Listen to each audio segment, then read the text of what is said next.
Welcome, Weirdos! I'm Darren Marlar, and this is Weird Darkness. Here you'll find stories of the paranormal, supernatural, legends, lore, the strange and bizarre, crime, conspiracy, mysterious, macabre, unsolved, and unexplained. Coming up in this episode, it's our last Fireside Frights episode of the year. With Fireside Frights, I strip away all of the music, the sound effects, the fancy production.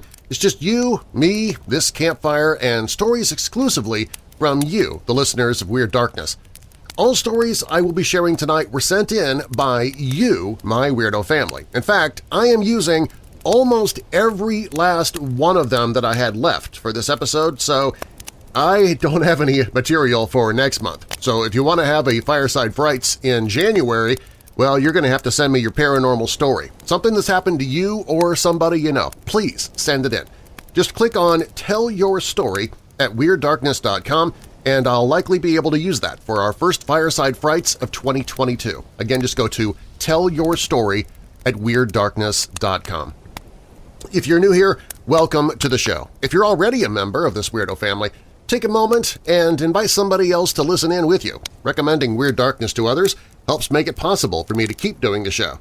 And while you're listening, be sure to check out WeirdDarkness.com where you can watch horror hosts present old, scary movies 24/7. In fact, tomorrow is our next Weirdo Watch Party. Tomorrow night, 8:45 Central, we'll be watching Mistress Malicious as she and her cohorts present Santa Claus Conquers the Martians, a special Christmas episode of our Weirdo Watch Party. You can get the details on that, watch a trailer for the film, and then be sure to join us tomorrow night as we all watch it together there on the Weirdo Watch Party page. Just go to WeirdDarkness.com, click on Weirdo Watch Party, and you can get all the details and start listening in from there. That's also where you can find out where it's going to be airing in your local time zone, so you'll know when to tune in tomorrow.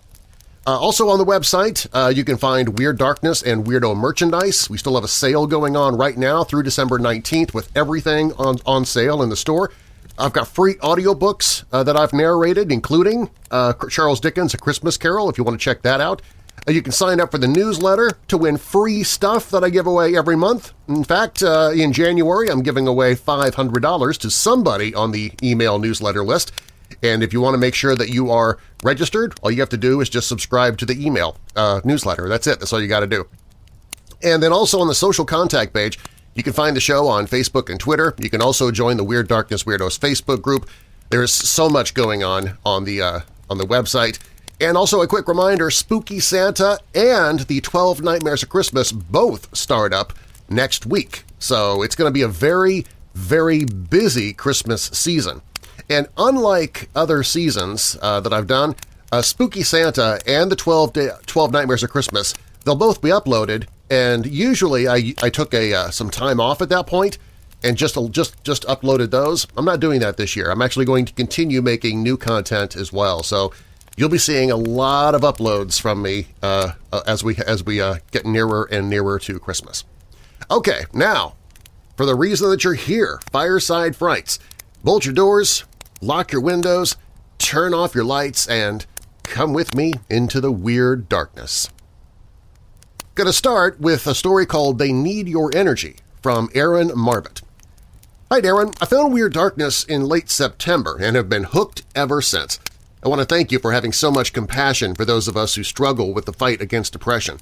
It's inspiring to hear that you've touched so many hearts and minds. I know I appreciate the love, as I know so many others do as well. So I've got several creepy experiences under my belt, but the shadow people stories you've been covering lately pulled this one from the back into my brain. I apologize for the novella that you're about to read. I didn't think that I'd remember this much detail. The instance started 2 years ago in March. Before I get into this story, let me get a sip of my drink here real quick. I'm drinking sparkling water. I'm drinking LaCroix coconut flavored water. I also need to take a breath here. I don't know why I'm suddenly out of breath for some reason. Hang on.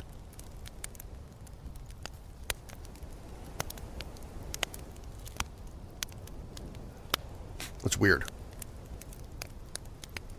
Okay. So anyway, this instance started 2 years ago in March. Okay, here we go. After being tossed through the emotional wringer over about a year and a half, constantly fighting with my own head, I was somehow able to scrape myself up from what I felt like was close to rock bottom. I found myself my own small one-bedroom apartment where I could have some peace, something of my own that wouldn't have to be shared with roommates and their children. A fresh start.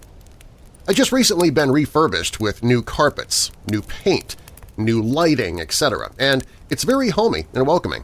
Exactly what I needed to reset, right? Well, I was working in the veterinary field, my dream job since childhood, finally had my own place, and the undying love of my very dog-like cat, Booger. That's cool. Oh, it's funny enough that the cat is like a dog, but then you've named it Booger. Okay. So even after finally accomplishing these goals, why wasn't I starting to feel better? I should have acknowledged the weird things going on sooner, but being that I'm in a new environment with new sounds, new smells, and unfamiliar surroundings, I paid the little things no mind. It all started with the classic things, of course, as it always does. Light padding sounds on the linoleum in the kitchen, the occasional creak of a door cracking open when none had seemed to move, very low, almost electrical hums that I wasn't able to place, the cat staring into corners and dark rooms with huge pupils, the works. As the months passed, I started isolating myself more and nearly stopped eating, only leaving my house to go to work and come home to drink a bottle of wine or a six-pack of beer for no reason other than to drink. With many local stores offering grocery pickup due to the brand-new COVID outbreak, I barely had to leave the house. My head was closing in on me and starting to become scary again, never letting me think straight while my anxiety continued to drown me. I'd never felt this numb and vulnerable. The house is small, but has a fairly open concept, making the front of the house look long and dark at night. The living room being partially open to the kitchen and looking directly at the back door makes for an almost corridor feel at night. After a very long, mentally exhausting day, I curled up on the couch under several thick blankets, ambient red light coming from the salt lamp in the corner, the oil heater bubbling as it struggled to keep up with the freezing temperatures, a lavender candle crackling as the wooden wick burned down. I was trying to be as comfortable as I could between sobbing sessions. My head was running wild, those incessant thoughts of how I would execute my suicide without bringing too much pain to those I love. I could just get up and leave, drive away until I found the right last view. That would be nice. I just wanted to escape the pain. Comfort. All I want is comfort, I kept telling myself. And I unburied my face from the weight of the blankets, and that was the first time I thought I saw someone looming at the edge of the back door. I quickly looked up, fully expecting to lock eyes with someone, but there was no one there. I'd stopped crying entirely and instead tensed up and felt the hair on the back of my neck raise like a spooked animal. There was no one there, but I could feel someone there. I stared silently into that area for what felt like an hour before finally being able to calm my head down. I knew I was just exhausted and overthinking. I had sleep paralysis that night, which is not uncommon when I'm stressed out, and I couldn't remember what had happened when I finally woke up. The mirror, though. I remember waking up and looking directly at the mirror hanging on the back of my door. It was dark, reflecting only the bathroom vanity being lit by a dim white nightlight. I felt the need to take the mirror down immediately, so it was hidden in my closet for quite a while. I've never liked mirrors in the house. A few days later, I'm in a similar position on the couch, though thankfully without the crying. It was an okay day, so I bought myself some edibles and curled up on the couch to relax and just watch TV.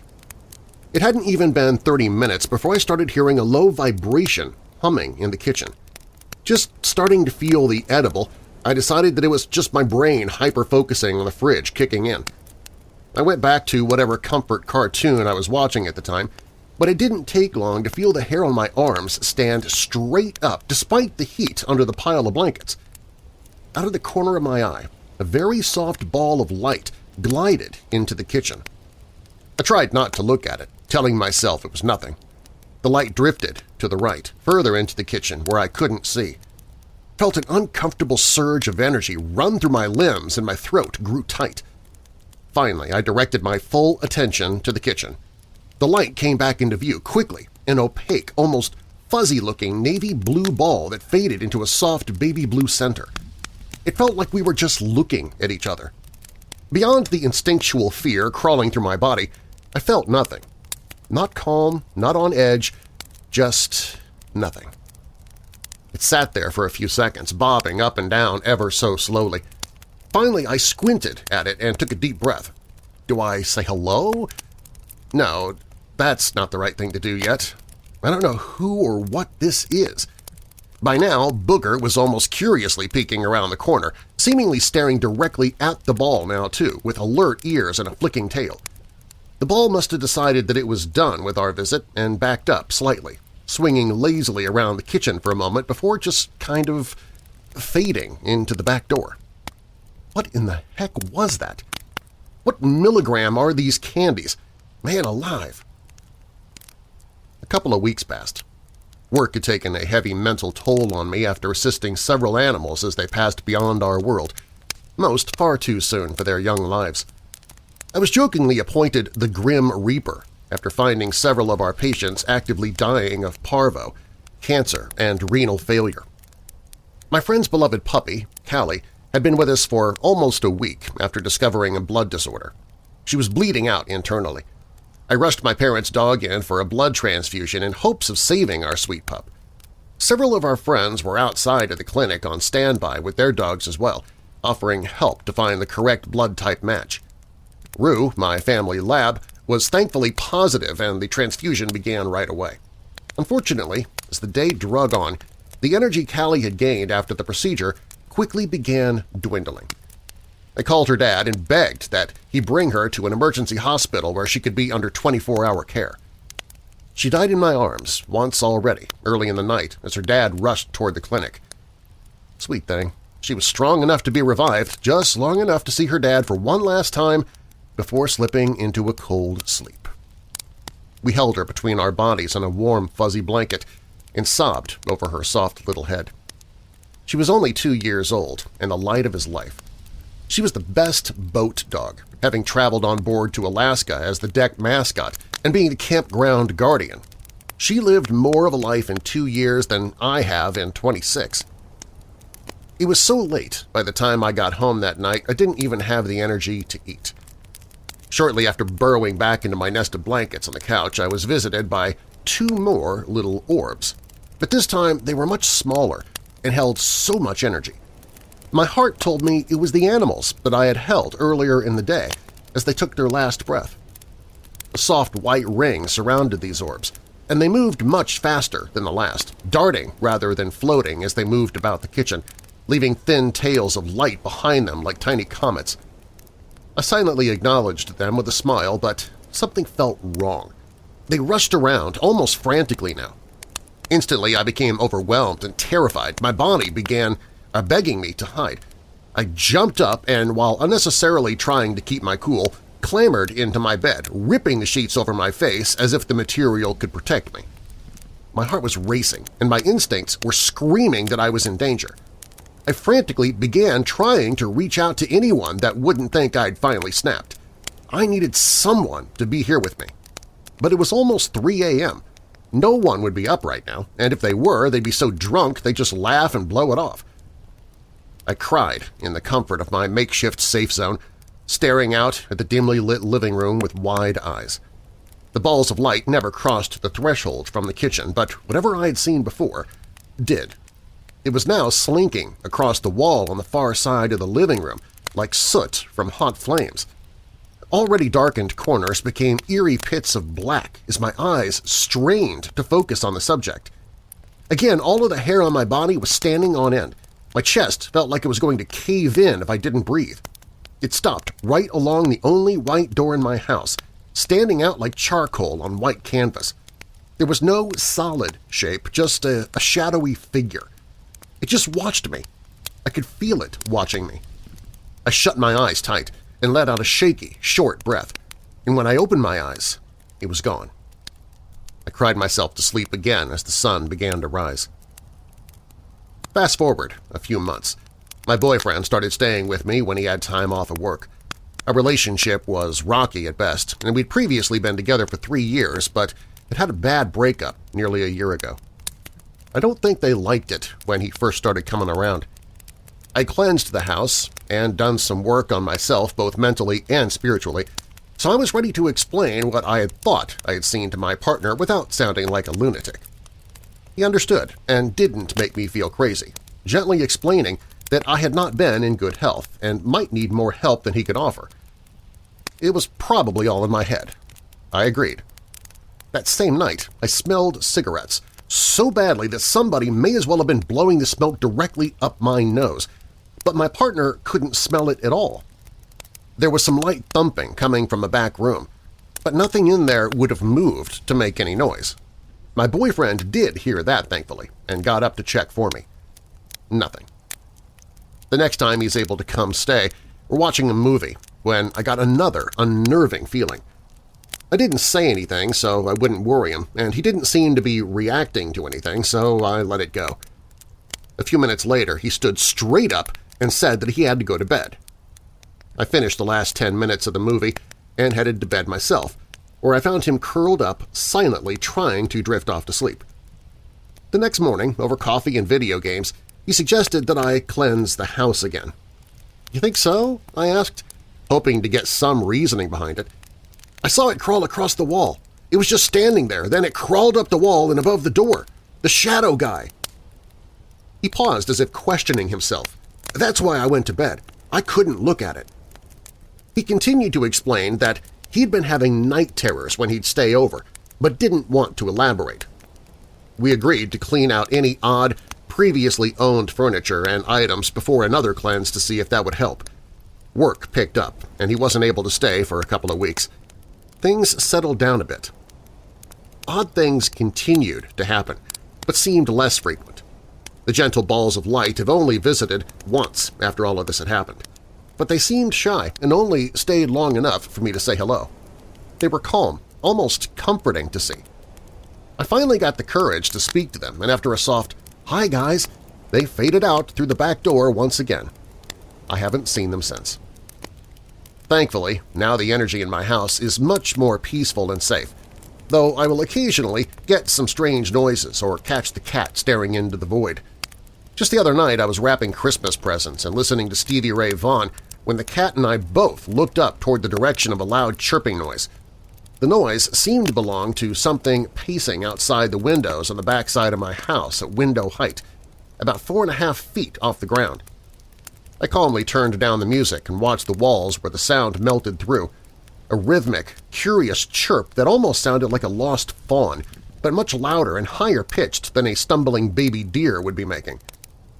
Come to think of it now, I have never seen a deer in this town.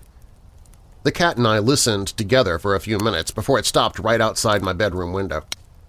I felt that uncomfortable energy surge through my limbs again and decided to sleep on the couch.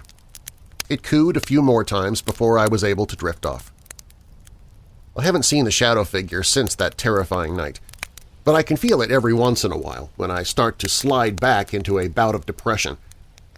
I'm now seeing a wonderful therapist, and my relationship is healthy and blossoming, though I'm still struggling to find my ideal, healthy career path. But I'm happier and healthier than ever, and wouldn't trade that for anything in the world. I truly feel that whatever that shadowy figure was feeding off of that dark desire of comfort that my mind begged for so many months. My boyfriend and I are 66 days sober as of today and couldn't be more proud. To anyone who might be struggling with addiction, please always remember you are not alone. You're worthy, you are loved, your emotions are valid, your story matters. You will find yourself again, and you will love yourself again. I'll leave you with this poem that was read to me on one of my hardest days of therapy thus far. All of You Come by Robin Goebel. What if I told you all of you was welcome? I wanted to see and know every single part of you.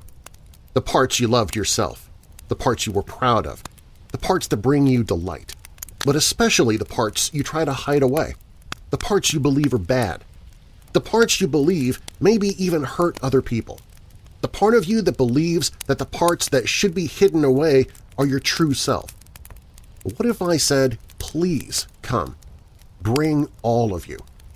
And what if I just waited? You don't have to come, but when you do, I'll be here. I'll welcome all of you. I will say thank you to all your parts. Thank you for your hard work. Thank you for doing what you thought was needed to stay safe. Thank you for doing exactly what you believed was needed. Thank you. And if all your parts want to stay, they're welcome to stay. And if any of your parts are ready for a break and are willing to let your true self step forward and risk being loved for exactly all your perfectly imperfectness, then I will rock your tired parts, whisper my gratitude, admire their bravery, and invite them to rest. What if I told you all of you is welcome? And what if you believed it? Love, Aaron.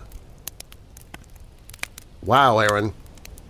A long story, which I like to start the Fireside Frights with, but man, a great one as well. I have to wonder, I was just, while I was reading your story, the shadow person showed up when you were at your lowest, when you were even contemplating ending your life, and I wonder if that's the case with other shadow creature sightings. I would love to hear from people if you've heard, or excuse me, if you've seen a shadow person. Tell us the story, but also tell us where you were mentally at that time. I'm interested to hear about that, because as things seem to get better with Aaron, then all of these weird things started to maybe lessen and even disappear. I don't know. Anyway, I would love to hear from people, but thank you very much for your story, Aaron. I appreciate it. This next story comes from Jonathan Heiser. Hello, I just found your podcast today and have loved listening to it while I work. I have so many stories from the area of Wilmington, North Carolina. If it's Fort Fisher, homes I've lived in, or haunted roads. I thought I'd tell you the one that hit me, pun intended, the hardest. The Green Swamp Preserve in North Carolina probably hides more skeletons than anyone knows or wants to know. One story is about a young woman walking down the road late at night. She was dressed in dark clothes and was hard to see. Someone hit her, stopped, and looked. Not being able to see anything, they thought that it was a deer or a small gator. They drove off. For the next few hours, she was run over multiple times. In the morning, she was hit so many times she was unrecognizable. Now, if you drive down this road in the Green Swamp Preserve late at night, you might feel like you hit something, just to look and see nothing. This had happened to me years ago. I hit something at about 2 a.m., feeling half asleep. I felt terrible about it. I stop, go, and look around and saw nothing. The freaky thing is, I didn't learn of this story until about a year later. Since then, I've decided not to drive that road late at night ever again. I wouldn't either, Jonathan. Yeah. If that it would only take once for that to happen to me, and I don't think I'd be able to bring myself to drive down that road ever again. I remember when I was a teenager, this is not paranormal at all, but I remember as a teenager driving in the middle of the night and I accidentally hit somebody's cat. And I felt so horrible about it when I looked in my rearview mirror and I could see that I actually had hit the cat. And I could not bring myself – I went back around and the cat ran off, so I don't know if it was okay in the end or not, but I could not bring myself to drive down that street ever again. Yeah, nobody saw it when it happened, just me, so it's not like I was worried about being caught or anything. I just – the gut feeling in your stomach, that my stomach would sink, and I couldn't bring myself to go back down there again. This one comes from Reitman Ryerson. Hi, Darren. My late father and I used to backpack together in Arizona. Once we hiked to Rainbow Bridge National Monument near San Juan River in Utah. We started from Arizona, where the trailhead is the ruins of a stone cabin on the edge of the Navajo Reservation. It used to be a trading post called Rainbow Lodge. It is a remote country. A group of Navajos drove past in a pickup truck after we set up camp, adults in the front, young people in the back. The passengers gave us somber expressions, even the children. We heated water and ate a meal. The wind often blows in gusts on the Colorado Plateau, but the air was still that night. The hiss of the camp stove produced the only noise. The ruins had stone walls, no roof. Dad's sleeping bag was on the ground in one room, mine in the next room on the other side of a low wall. although it was dark, the hour wasn't late, and we both lay on the hard ground watching the stars in the black sky and awaiting sleep. The air was still. We were alone. Then I felt uneasy. I listened and looked up at the sky, but I couldn't find any reason for that feeling. Soon my unease ramped up. I felt fear without reason, and fear without an obvious source. That deepened my dread. Across the low wall, Dad said, "I'll offer a prayer." Praying wasn't out of character for Dad, but he usually prayed in solitude. I welcomed his suggestion this night. He prayed of sheep and the shepherd and his vigilance. When Dad finished with the prayer, he said nothing more. As the minutes wore on, my fear weakened and then dissolved. I slept. The wind was up the next morning on the plateau, and dust mixed with the overcast skies gave the air a gray quality. We fixed breakfast and heated water for instant coffee on the sputtering stove.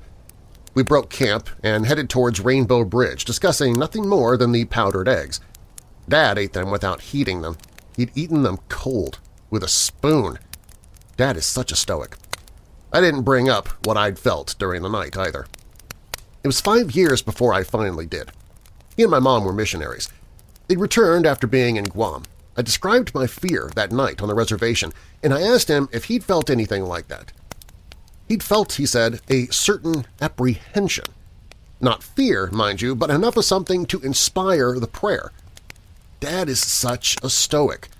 The significant thing is that we both felt something there in those ruins in the dark. I've thought since then that we might have been the targets of Navajo prayers, maybe shamans offended by our presence. We had not, in fact, asked tribal permission to camp on or walk across tribal land. This may have been the cause. Maybe not. I don't know. What I know is that things we don't see can inspire fear. Best wishes, signed, Reitman. This next story comes from Samantha Young. First, let me tell you how much your podcast means to me. It's certainly been a comfort in some hard times for me, and your faith helps calm my soul. Thank you for all your hard work towards helping people who are in their own darkness. God bless you. I don't know if you'd be interested what happened to me. This is a 100% true story. It wasn't that long ago. If said the word ghost to me, I'd automatically say, "You're crazy, no such thing, go smoke another one." That was until the following had occurred. Living where I do, you seldom ever get an unexpected visitor. Just me, my family, and the cows. It was late October, and I had stayed home sick from work that day. Truth be told, I was just tired from not sleeping the night before. I kept thinking I was hearing someone in the house that night. Not any particular noise. It was a shuffle here, a slight cough there, and on a few occasions I thought I heard my nickname being said. Every time I heard a noise, I'd get out of bed and try to find whatever was making the racket. My boys were sound asleep, but my dog was whining and hiding underneath her dog bed. Didn't really think much of it. She hates when it storms, so I thought maybe there was one coming in, and I just didn't hear the thunder yet. Well, the storm never came, and the noises happened all night long. I woke my husband up a few times. He said that it was just the house settling. I knew it wasn't the house settling, but I did my best to ignore it and sleep. I spent most of the next day on the couch, sleeping on and off. Around 2:30 p.m., and yes, I remember the time vividly, I took my dog out for a walk. Let me begin by explaining my dog is very, very protective of me, so much to the point where if anyone comes near me, she will growl and snip. After coming inside, my dog went crazy and ran into the hallway leading from my living room to the 2 other bedrooms in my house. Growling, barking, snarling. This is not how my dog acted unless she felt threatened. I walked very cautiously into the area to see what was going on, and nothing was there, but my dog wouldn't let me go into that hallway. It scared me enough that I got my pistol out and proceeded to grab my dog and lock her up in a cage. Let me stop you right there. When you live out as far as I do in the country, you have to have protection, whether it be from strangers that mean you harm to a random rogue alligator in your backyard threatening the safety of your family or animals. On average, it'd take a police officer 45 minutes to get to where we were located. Being that my father was a cop, I am very well versed in weapons and their safety. so please don't think I grabbed a gun not knowing how or when to use it properly. Now, on with the rest of the story. I just knew somebody had come into my home when I was walking my dog around the back of the house. I just knew somebody had come into my home when I was walking my dog around the back of the house. I called my mother, who was at work, and made her stay on the phone as I investigated every room. Not like she could do anything, she was at least 45 minutes away, but I needed some emotional support. I even scoped out my 8-foot by 6-foot laundry room.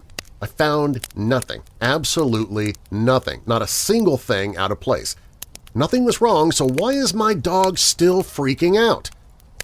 Processing the fact that nobody was there scared me even more, because when I was younger, I had a dog do something similar, only to find out that it was going nuts because a snake had gotten into our home. So now I'm looking in every little nook, just knowing some gross snake has slithered its way into my home and was going to bite me on the butt. Pistol still in hand. After I exhausted every place to search, I returned the gun back to the safe. Put towels under the doors in case it was a snake that I couldn't find. That job would be left for my husband. He would have to be the big bad snake hunter. I wanted no part in that. This entire time my dog is still freaking out. I decided to take her outside again, maybe calm both of our nerves. I want you to know at this point in time that the word ghost never popped into my mind. After several minutes outside, we came back in. This time, she would not leave my side and had a low gutter growl. I walked past the hallway only to find something in the middle of the hallway that was not there before. I stood there in shock, knowing what I was seeing was gut-wrenchingly real, and there was only one way it could have gotten there, impossible as it may seem. It was a small, stuffed cow that had a ruffly white dress. After my father had passed several years before, my sister had made it for the top of my Christmas tree so that he would always be a part of our Christmases. The dress was made out of my father's old handkerchiefs that he'd wear with his police uniform. I kept this cow out year-round, but just recently I put it on top of a bookshelf towards the back and put several fall decorations around the sides of it and in front of it. Actually, you couldn't even see the cow because of the decorations. There was no possible way it could have fallen, been blown, or even knocked down. Everything on top of that shelf was the exact same as it was before. It was like someone stood on a ladder, picked the cow up, and placed it standing straight up in the exact middle of the hallway floor. God is my witness, it was in the middle of my floor. Bewildered, confused, astonished, frightened, and any and all adjectives that can describe complete and utter shock can be inserted here. My dog, still growling now, also started towards the cow. The closer she got, the hair on her back was standing up and the growl turned into a whine. I followed her, and when we reached the cow, I immediately picked the cow up without any fear and began to sob. Hysterically sob, uncontrollably sob. The type of sobbing you do when you've lost someone you loved with all your heart. At that moment, I felt my father was there. I could smell his cigarette smoke. I swear to you, I could smell him. He smoked a very distinctive brand of cigarettes. Here's the kicker. For several weeks before this had happened, every once in a while, all of us in the house would catch a hint of cigarette smoke. Only for a brief moment, and then it would disappear. It seemed to happen when we were all in the dining room, where the cow was before I moved her to the bookshelf. I never put it all together until several weeks after. I had quit smoking 2 years before and never, ever smoked inside. So while we went nuts trying to figure out where it was coming from, we just attributed it to a really, really old cigarette butt being somewhere we couldn't see. That's plausible, right? I know how crazy this all sounds. I'm not one of those people that put stock in hauntings, ghost spirits, monsters under the bed. I'm a God-loving Christian. I believe in the Father, Son, and the Holy Spirit. Not the spirit that goes bump in the night, but there was no explanation for what happened and how I felt. I feel as if my father was unhappy with me for putting him where he couldn't see us and keep an eye on us. The cow stayed out on top of the bookshelf, but I put her front and center for all to see, and for it to see all. It went on top of the tree as it normally does, and when I took the tree down, she was put on a shelf in the family room. Not a single peep from the cow, and no cigarette smoke smell either. So whatever it was seems to be appeased, or so I thought.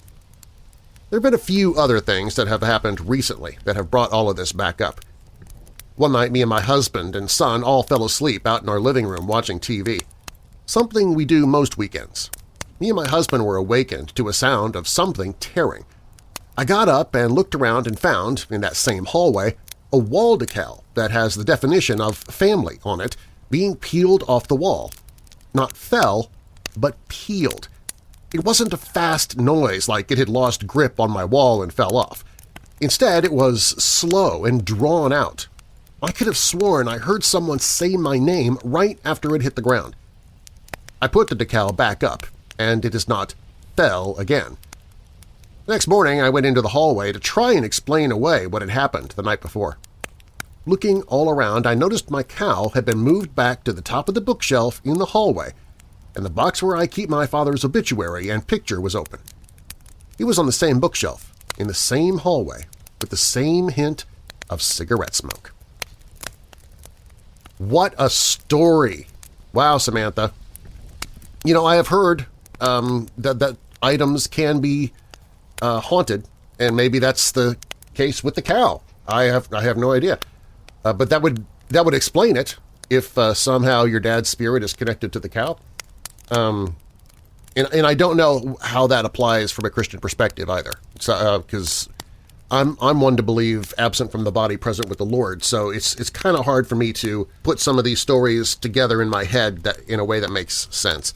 But that sounds like a haunted object. Be it your actual father haunting the object or just a spirit pretending to be your father, I have no idea, but that sounds like a haunted object. We have in my family, we have a grandfather clock that belonged to my grandmother, and we're convinced that the grandmother clock, we ought to call it a grandmother clock. We are convinced that the grandfather clock, is haunted because my dad, the clock is in his house, and he's actually been visited by his mother after she passed away. Now, this was in Kansas City, and he was in the same house where she lived, so that kind of made sense.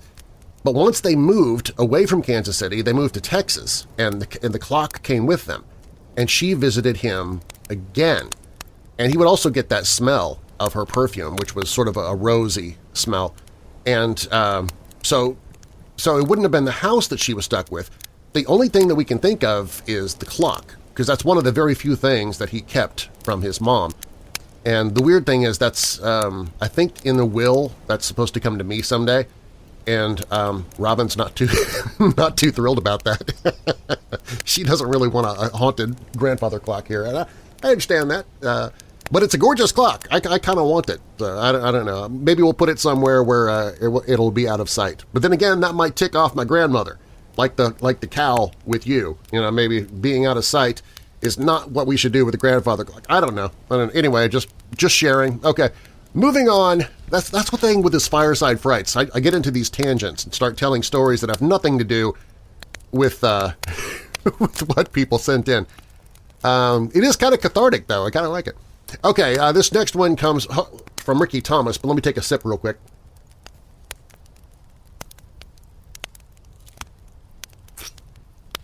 Okay. From Ricky Thomas. How about some weird lightness? When I was in high school around 1986, our youth group was told by our school that we couldn't bring our Bibles anymore. So, of course, we continued to take them. I would sit in the study hall, which was the theater room, which had a sloped floor and the old flip-up theater seats. I was sitting in the back row next to the door reading my Bible when I felt a hand on my shoulder. Thinking it was the principal, and of course I was going to be in trouble for having my Bible, I closed my Bible and sat up in my seat because I was slouched down and could feel the hand on my shoulder. Not wanting to look fearing being in trouble, I just sat there for a while, feeling the hand all the time. Finally mustering up the courage to look to see who was there, when I turned to look, there was no one there, but I could still feel the hand on my shoulder. I believe it was an angel saying, "Don't worry, I've got your back." That's great. Jace and Amy sent in a couple of paranormal events. I guess they're sisters. Story 1 is called Near-Death Experience. I had a turbulent childhood bouncing around from home to home, experiencing a myriad of abuse. I took care not to harm someone back as they harmed me. Eventually, my grandmother took me back in the absence of my father and the mother I never knew. During this time, she knew that I had asthma. I usually manage it quite well between discipline and medicine. Sometimes, though, I needed some extra help because where I lived, there were many agents that would get my asthma to flare up hard. This story came from one of those experiences. I knew the attack was a heavy, death-threatening attack because none of my usual tools would help. I was finding it hard to breathe. I told my grandmother with a few of my last breaths repeatedly, "Please take me to the hospital, I cannot breathe." I was ignored with every plea to go to the hospital. I had neither the strength nor the resources to go myself. I tried to manage but ended up on the floor in my room, not breathing before they rushed me to the hospital. I saw the tunnel that most see when they die. The white tunnel swirled. On the other side I saw Sekhmet, Anubis, and a scale with a feather. Sekhmet took my heart and put it on the scale and let it weigh. It did not overbear the feather. Anubis then spoke, "Your heart is pure. However, your journey is not done here yet. You still have things to do." Then the tunnel appeared again. First I heard the beep of a heart monitor, and the darkness receded from around me. I was in a hospital bed. Story 2. Transdimensional Phone Call. I've always been a little strange, seen and felt things few others did. I'm only noting this to give a little background to the story. I was having problems and needed to see a specialist about my gut. So I called and made an appointment to see her at 8 in the morning on a Wednesday. I received a call the day before confirming the appointment. I prepared and even took a nap so I could stay up extra long for the appointment. I drove up to the university, which is probably one of the most convoluted driving experiences. Got a little turned around, but I made it a couple of minutes past 8 a.m. I went to the attendant at the front. I had an odd sense, though, that the area just by her was a bridge to another time or space. When I sense this, I tend to root myself in this reality subconsciously. I told her I had an appointment, and she looked me up. She said I was canceled. I told her I did not cancel the appointment. The attendant swore that my voice called and canceled the appointment. I did suggest she contact the others who had an appointment, and she said that she was certain it was me that called. So I looked in my phone for proof to myself more than anything. It showed one call to her office and one voicemail. No other call out to her, so by my phone I never called her. Maybe it was a ghost call or duplicate of me from another realm, or maybe she just had a long day. She was certain it was me who canceled, however. Stay spooky. Signed, Jace and Amy. That would be strange, having a, if nothing else, a vocal doppelganger calling to to mess with your life, calling to cancel an appointment or something. And of course it's something important to you, something that you really do need to go and do. It's not like the doppelganger is going to call and cancel your visit to see the in-laws, because you'd actually appreciate that, but no. So, wow. And I've never heard anybody tell the near-death experience with Sekhmet and Anubis. I mean, I know the story behind that, but I've never heard anybody actually say that that's what they experienced. It's always been one of those, I saw my life flash before my eyes, or I found myself in this room with people who I just knew loved me, or I even was in the presence of God, something like that. I've never heard anybody say the Sekhmet and Anubis thing. That's weird. I'm not doubting you at all. I just think it's interesting that that happened to you. This next story, it comes from somebody who calls themselves Patriot Acres in Texas. My dad had a certain way of doing things, as most older people do. He always insisted that you keep old appliances or equipment plugged in because he thought if you unplugged them, they'd somehow not work when you want to use them again. He's since passed, may he rest in peace, and fast forward 7 or so years and I'm living on at the old farm that was once his. My son's visiting from a nearby town and has his friend over with an old car, and they're putting in an engine in the car for a surprise Christmas gift for the guy's wife. It's within a week of Christmas, and the excitement of finishing the car is in the air. I work nights, and so does my son, so I tell his friend that he can remain here at the garage working on the car for as long as he needed, and I told him that the spare key, where the spare key was in case he wanted to go inside and crash on the couch and get warm. My son's friend couldn't believe I would trust him enough to leave my garage and home open to him and I explained that if he just got out of the sandbox, as he has said, and was a soldier risking his life for our country, I should be able to trust him with what I have. I also need to explain that my dad was a World War II veteran, and I was in the Guard, so he was among family, so to speak. That night, before I left to go to work, I hung out in the garage and we talked about my dad and how stubborn he was, and we laughed at some of our memories. Right before I left, I asked if they would be using the air compressor.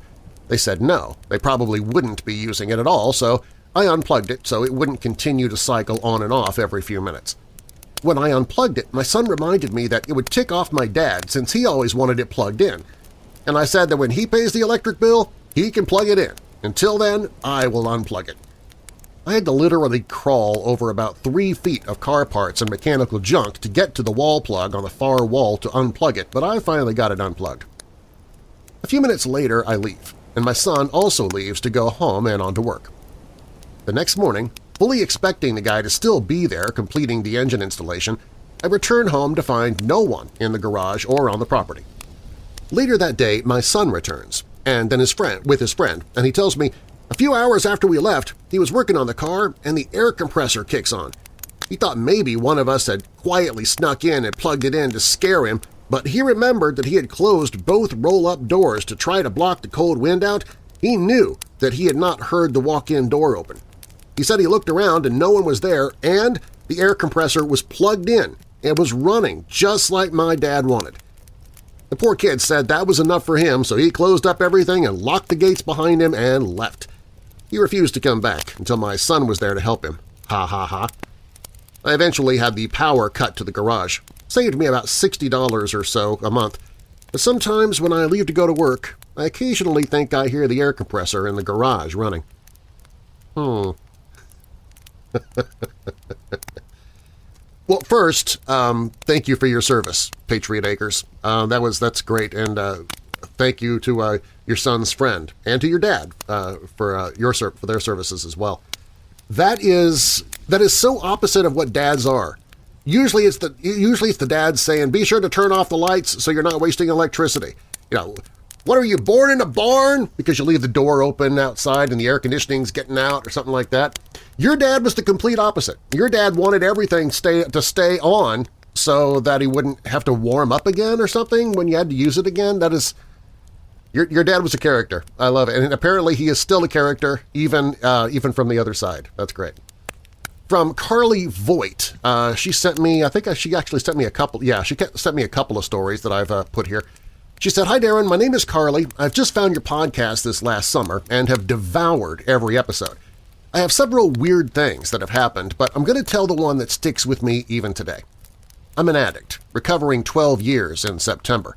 I say this because it's important to the story." Okay, well, before I go on, Carly, congratulations. That is awesome to hear that you're recovering now 12 years. That's awesome. Really good. So, all right, anyway, Carly continues. "I had a rough childhood, so I fled home at a young age and drove down a bad path. At 18, I got pregnant and didn't know I was drugged, as I was drugged out. I had zero clue what was going on, but I was in excruciating pain. It's indescribable and comparable to nothing. Doubled over in pain, I went to the hospital. They wanted to send me home, saying I'm not far enough along to see the baby. I begged them not to. I begged them to do something, as something is wrong. The doctor rolled her eyes, probably thinking I'm a junkie looking for pain meds. Not my drug of choice, but that doesn't matter. I told him no, I don't want the meds, I want relief. She said, fine, we'll do exploratory surgery in the morning. The morning came, and bright and early I was rolled into surgery. During that time, I had strange, vivid dreams, like I could see me on the table, the doctors and nurses freaking out, then darkness. I wake up and the doctor looks into my eyes and said, "Thank God you made us do that. Had you left, you would have died. You were pregnant, but the baby wasn't viable. Oh, and you died on the table. We were about to push the panic button. We couldn't wake you up, so maybe avoid surgery in the future." All I could think was how crude she was. But all I could ask was was the baby a boy or a girl? She said a boy, and then left my room. Not long after, I returned home, choosing sobriety. Now, as I mentioned before, I had a rough childhood. I lived secluded on a farm. My social interaction was school. My parents are addicts and have mental health problems. That being said, I spent my days walking miles. I'd pack up my camel pack and grab my dog chunks. My dad wanted to blow chunks in the yard, the house, the truck, and head out to the woods or fields at the foothills in Kansas. Sometimes I'd sit under a tree and get lost in my book and lose track of time and end up somewhere I shouldn't be after dark. Coyotes aren't bad alone, but when you stumble on a pack… Well, one day such a situation happened, and out of nowhere a large black dog came out. My dog that didn't like other dogs walked next to him. I say large, but I'm 5'2". He was at my shoulder. I felt warm and safe. He led me to my road and walked back to the woods. Nothing happened that day. I saw him a few more times as a child, one time saving me on a horse, another walking to the neighbors in the dark while my parents screamed at each other. They lived a few miles away. Slowly, though, as I strayed from home, I saw him less and less. After I lost my son, I went down a hole of darkness for a while. I wanted to end myself. I killed my child because of my addiction, and it was killing me. How could I do that? Once home, I detoxed, found a job, and changed my life. An old friend took me fishing one night in the woods I grew up in. After dark, he left me to go get food. I was well-equipped with a gun and my dog. I wasn't afraid to be alone. When he left, I started a fire and sat down, and looked across the river. Sitting on the bank, staring back at me was a little boy, maybe 3 years old, in blue overalls, blonde hair, blue eyes. That was my child. I knew it was him. He looked just like me. Stunned, I didn't even notice until he stood up to walk down the riverbank. Sitting next to him, the big black dog. I watched them walk down the bank into the darkness. A few minutes after they were gone, my friend came back. I still see them sometimes. I'm glad to know Liam has the dog that made me feel so safe to keep him safe till I'm with him again. Thank you for reading this. My daughters wanted me to write in one of the stories I have. I feel like I see and feel more than most. As an adult, my mom told me I've flatlined twice, once when I was 4 and once again when I lost my son. I hear things like that make you see through the veil or whatever. I don't know. Maybe I'm just crazy, but I can't deny the things I've seen. Again, thank you, and I absolutely love your podcasts. As soon as I wake up or see a notification, I'm listening to new episodes you upload. We'll keep you and your bride in my prayers. Thank you for pulling people out of the darkness. That was one reason I started to listen to you. It's your charity work. I believe in what you do. Please don't stop. Stay blessed and lifted. With love, signed, Carly. Thank you, Carly. I will take those prayers for me and my bride, Robin. I appreciate that. But Carly did send another story, so I'll go ahead and share that here.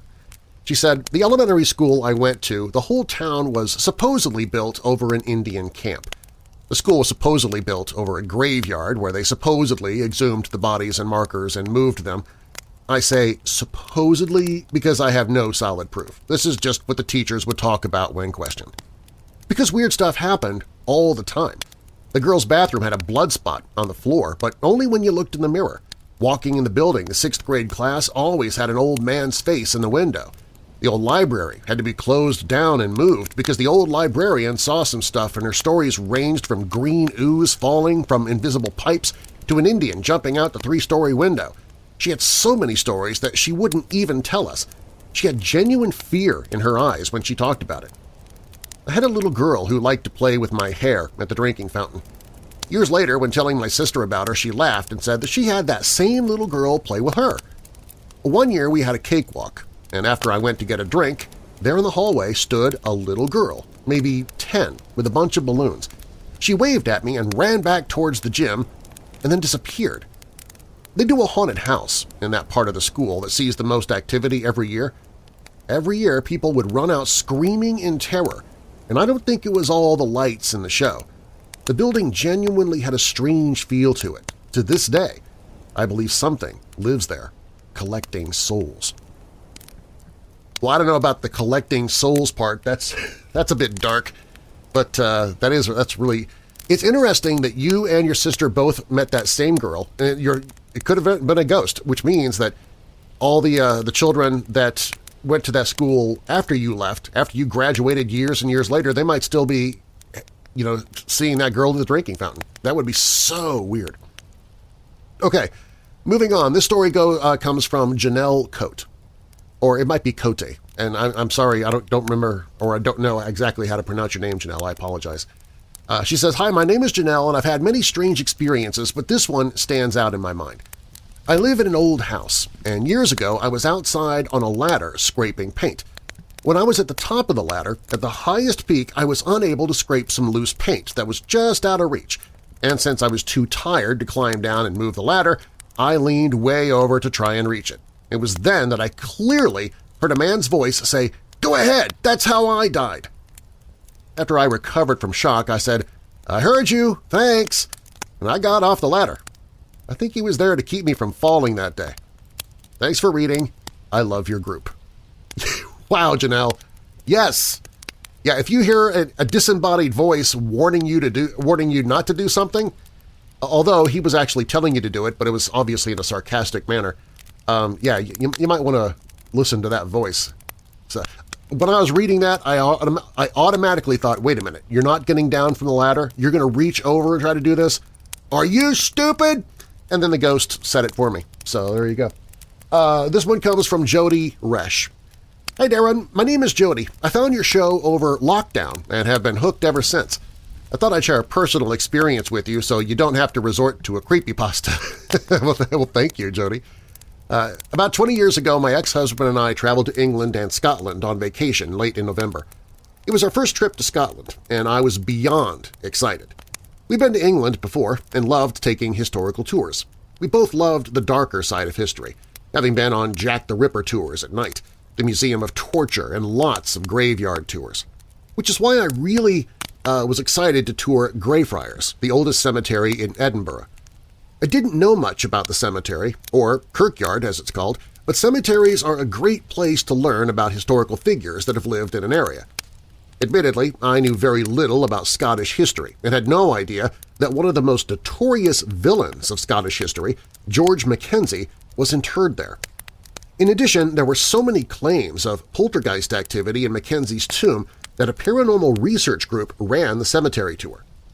The last stop of the tour is Mackenzie's tomb, where the entire group was led inside and the lights turned off for a short period of time. The tour leader then asked us to come back the next day if we had any marks that we couldn't explain.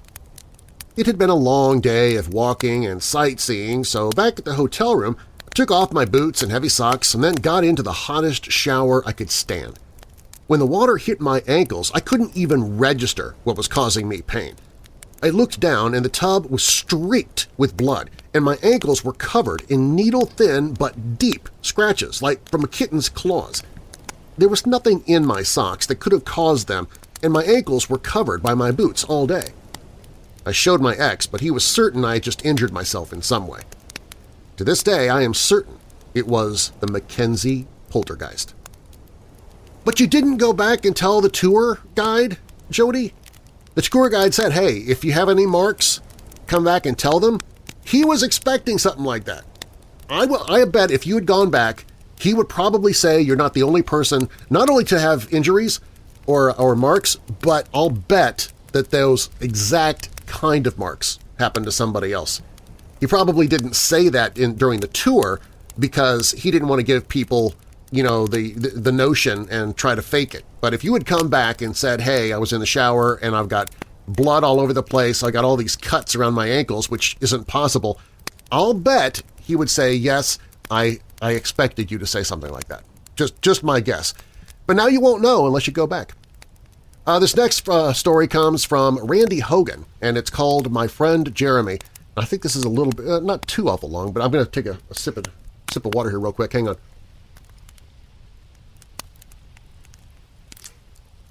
Yeah, we're only about halfway through, too. I printed out a lot of stuff here today. All right. My Friend Jeremy by Randy Hogan. It was summer 2000 when my family decided to buy a house in a beautiful neighborhood in North Carolina. We were originally from California, but my dad had just been recently relocated by his job to help oversee a new office opening up on the East Coast.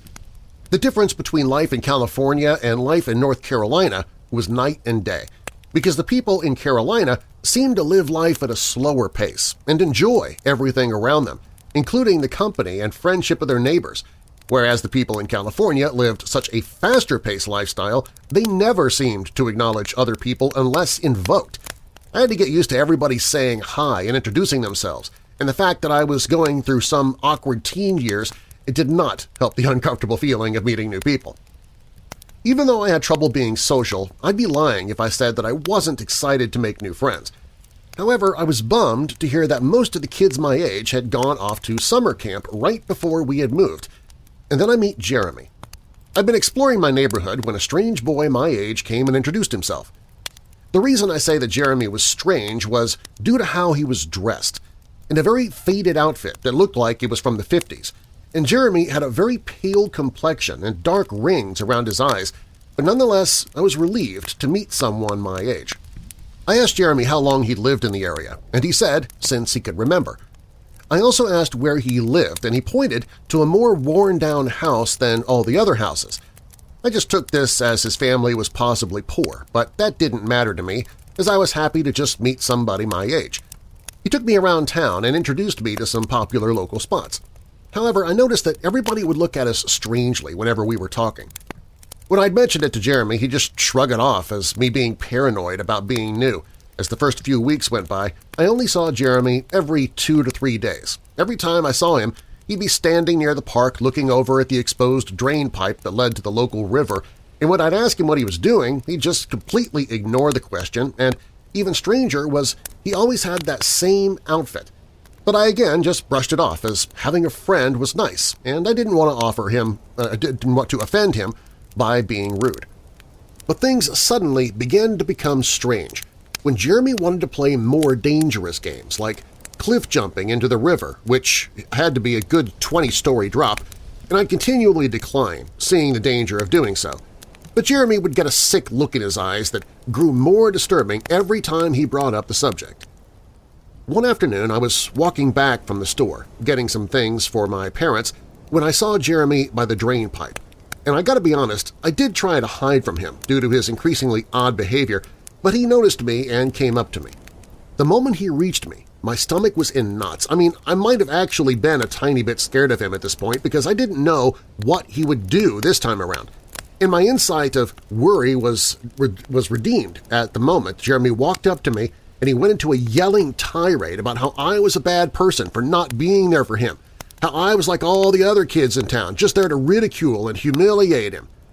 I became very nervous, as I could tell there was no reasoning with him, and for a minute I thought that he'd throw me to the ground and start punching my face, and my parents would later find me laid out on the pavement in a mess of groceries and blood.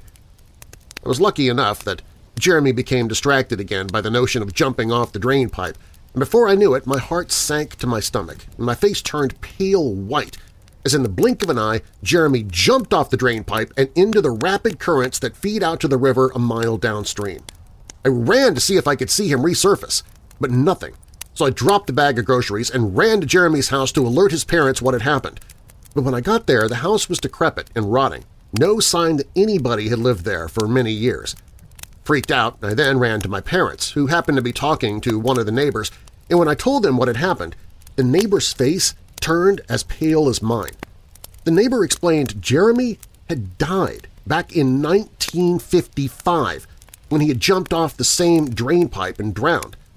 They explained Jeremy was bipolar, and in those days there wasn't enough medical attention for people with that condition, and the fact that Jeremy's family was ashamed of him and the other kids teased him ruthlessly did not help matters any. And the only reason Jeremy jumped in the first place was to gain acceptance, but it only led to his demise. Jeremy's mom and dad tried to sell their home after what happened, but potential buyers kept saying that they felt an angry presence in the house, so they sold it to the bank, and it sat empty for years, with people sometimes reporting seeing a young man walking in and around the house. To say I was speechless is an understatement. I mean, the one potential friend that I make is a ghost, but my nightmare had not yet ended, as a few weeks later, once school had started, I made some actual friends, and they invited me to hang out by the river after school to fish. I accepted, and later that day we went down to the river to fish, and everything was going great. We started playing a game to see who could throw a rock further, and the main goal was to try to make it to the other side's shore, which was about 150 yards apart. And as I got up for my turn, I dropped the rock out of my hand in pure terror. is on the other side, waving to me with that same sick look in his eyes, accompanied by a disturbing grin. I turned, and I ran all the way home and have never gone near the drain pipe or the river since. And I haven't seen Jeremy. Have I told that story before? That sounds really familiar. I think maybe, was it last month or the month before I told that story? I may have forgotten to delete it from my files, and so it ended up here again. The reason I say that is because I think there's a movie in there. That is such a great story, and somebody needs to put that down in a larger form, to make that a full-blown novel, or at least a novelette. That would be a great Twilight Zone episode, you know? I'm sure I'm almost positive I've shared that in the past, and I'm sorry if I have and you had to live through that again, but hey, it's a great story. All right, moving on. I got a couple of tales here from Addie. Hello, Darren. I started listening to the show during the peak of COVID. So many of these are like, hey, I found you during the pandemic. I should actually be thankful for COVID. I don't think the podcast would be where it is today if it wasn't for COVID. So thank you, COVID-19. I know that you're out there destroying the lives of people, but thanks for making my career. Anyway, okay, I'm sorry. I shouldn't joke about that. It's just so weird. That's how so many people have found the podcast. Okay, starting over. Hello, Darren. I started listening to the show during the peak of COVID. My job at the time was working at a grocery store, cleaning and sanitizing the shopping carts and collecting them from the parking lot, so I was outside for 8 hours a day in the good old southwest Arkansas humidity. Listening to your podcast was the only thing that got me through the day. I got my fiancé hooked on the podcast too, and now we like to listen to it together on our car rides. I have 2 stories, and no, neither of them happened to me but to my best friend and my aunt. I have permission to tell their stories, so here we go. Please feel free to edit the story. I know I'm not a great writer. The first one's called The Dorm. My best friend and I are juniors here at a small university in Arkansas. I won't say her name or the school's name. We met our freshman year through my roommate at the time, and we all became fast friends. The dorm we were in is shaped like a horseshoe. It's a girls-only dorm, and it's one of the oldest dorms on campus. My roommate and I's room was on the left back corner of the dorm, and our friend was on the right side, so completely opposite sides of the dorm. After moving in, we had several upperclassmen tell us that our dorm was haunted, but we brushed it off as them just trying to scare us and ignored it. We should have listened to them, because soon after my roommate and I began hearing noises above us that sounded like footsteps. We brushed them off as raccoons or something since we lived on the top floor of our dorm, and the door to the attic/roof had a huge industrial deadlock on it to keep students out. The footsteps happened almost every night and didn't just happen above our room. My best friend heard them also, all the way from across the dorm. Now, my friend is the one who had all the unexplainable things happen to her. She had a room to herself but would always hang out in my room because she claimed that her room made her uneasy. I never knew what she meant until one day, while hanging out in her room, all of her blinds in the room started shaking and rattling. For reference, she had 3 different windows in her room since she had a corner room. I was freaked out, and my friend broke down and told me stuff like that happens all the time in her room. Her blinds would raise and lower themselves, rattle or move on their own. Her closet door would open and shut by itself. Her lights would flicker off and on, and of course she heard the footsteps as well. I eventually witnessed everything that she said that happened to her for myself.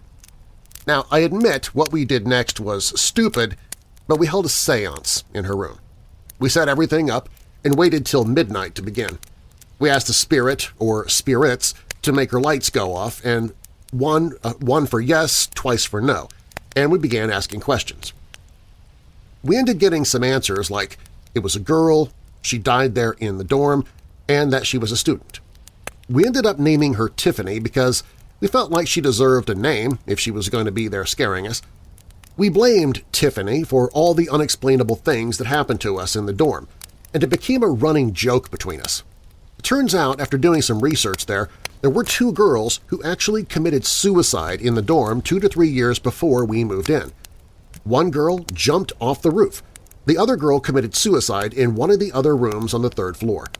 We immediately freaked out and talked to her RA, who was a senior now and had lived in the dorm since her freshman year. Turns out the second girl killed herself in my best friend's room.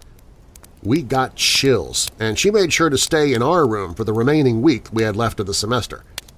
When we moved, we said farewell to Tiffany, thinking it was the last time we would have to deal with her. But we were wrong. My friend and I kept in touch during the summer, and she had the same things happening to her, but it got worse. She began to catch glimpses of someone out of the corner of her eye following her around her house. All of her desk items would be thrown off her desk, and her dog would bark at things that weren't there. We moved in with each other our sophomore year, and things were still happening in our new dorm.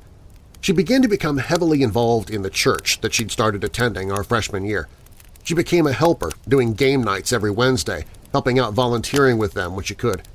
I think whatever we contacted that night attached itself to her and began tormenting her, and when she got closer to God, it eventually had no power over her. She's not had a problem since she began attending church. The next story is called Gran's House.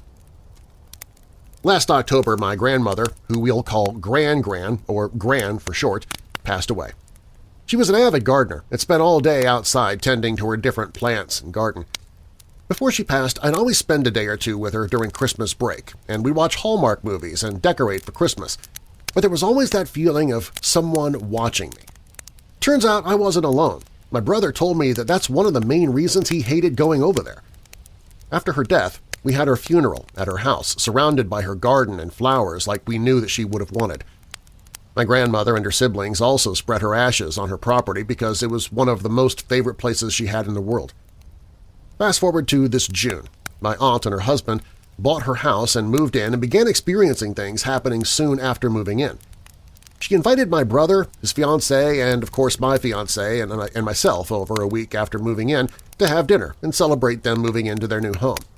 My brother and I were giving my aunt a hard time and joking around about how she'd moved into our Gran's house and that it was haunted since her ashes were spread on the property. We were all laughing, and I made a joke about how her ghost will keep the house clean. She was very OCD. When all of a sudden my aunt's huge, old-fashioned green army thermos flew off the top of the fridge and flew over a whole section of countertop and landed on the stove right beside where I was standing. That was just the beginning. My aunt began hearing doors open and shut during the night, and she would get up and make sure her kids were still asleep. They always would be. My uncle and aunt both have heard somebody whispering, dishes in the cabinets clattering around, and my aunt said it always feels like someone's watching her.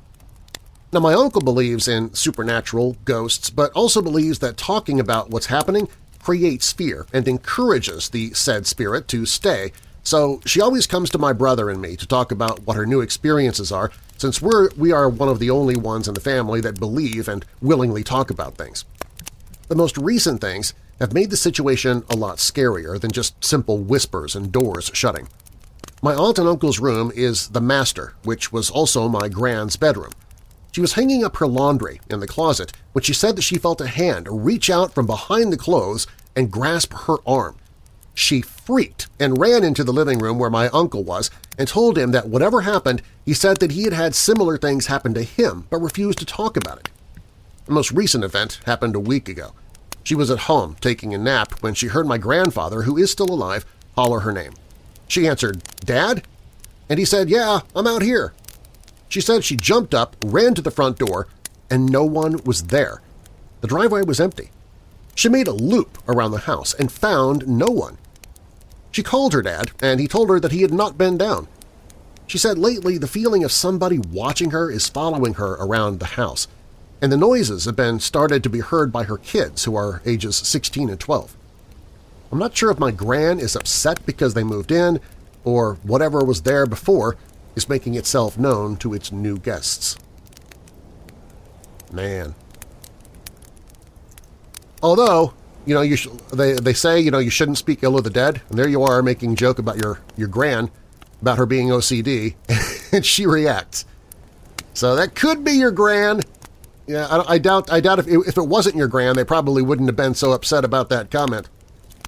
Okay, this one comes from Monica Odoms. Before I start, here is some backstory. I was always super close with my grandma. She'd tell everyone I was her favorite. She got me started with my spooky obsession. The only thing we would jokingly disagree about was the music I listened to. She sadly passed 4 months after I turned 16. So I was listening to a CD while cleaning my room not too long after she passed. When out of nowhere, the CD started to play backward. Not like skipping back, but really going backwards, like someone was rewinding it. So jokingly, I stopped everything and said, "Okay, Grandma, I get it. You want a new song. You could have just said something." I switched to a CD she loved, listened to the whole thing.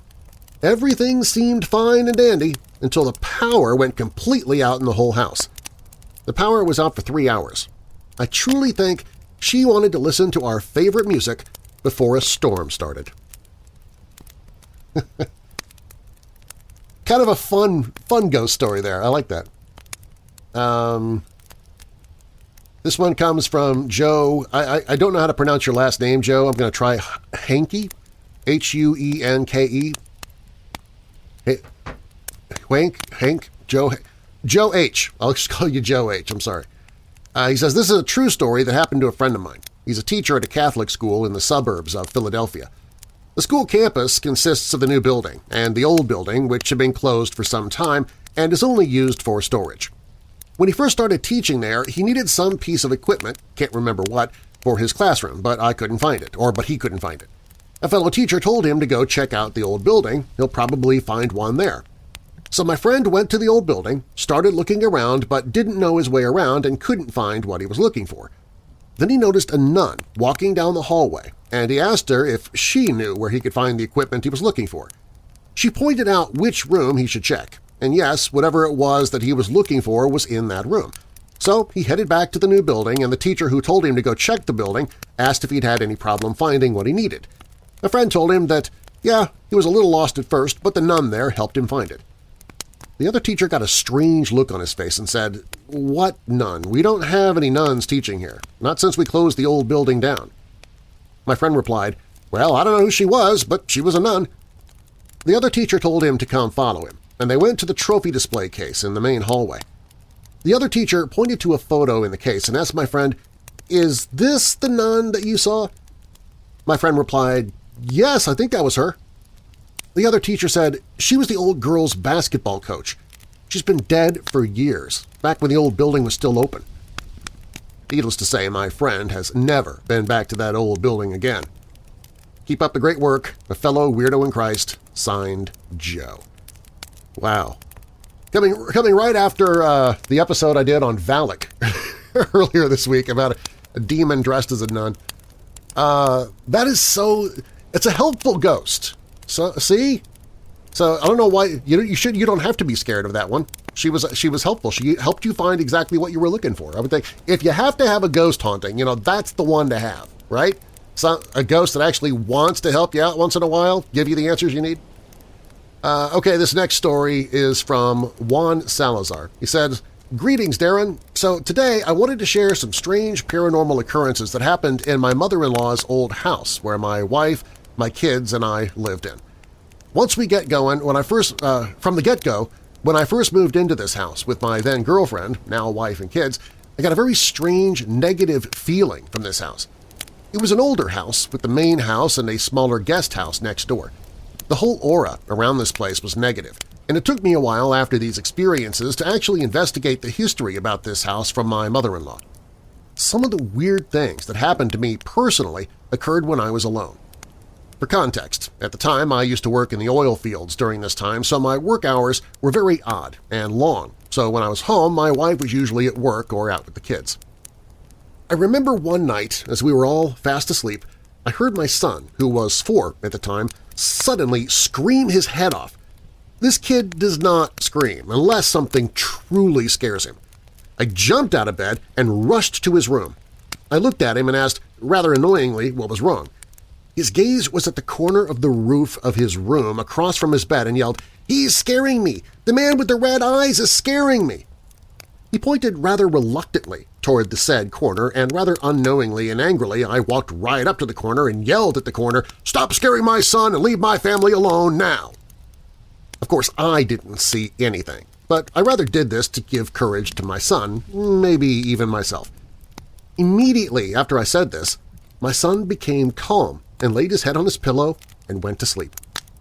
I didn't give it much thought, but years later my son told me about this same man with the red eyes that would creep out of his closet and scare him.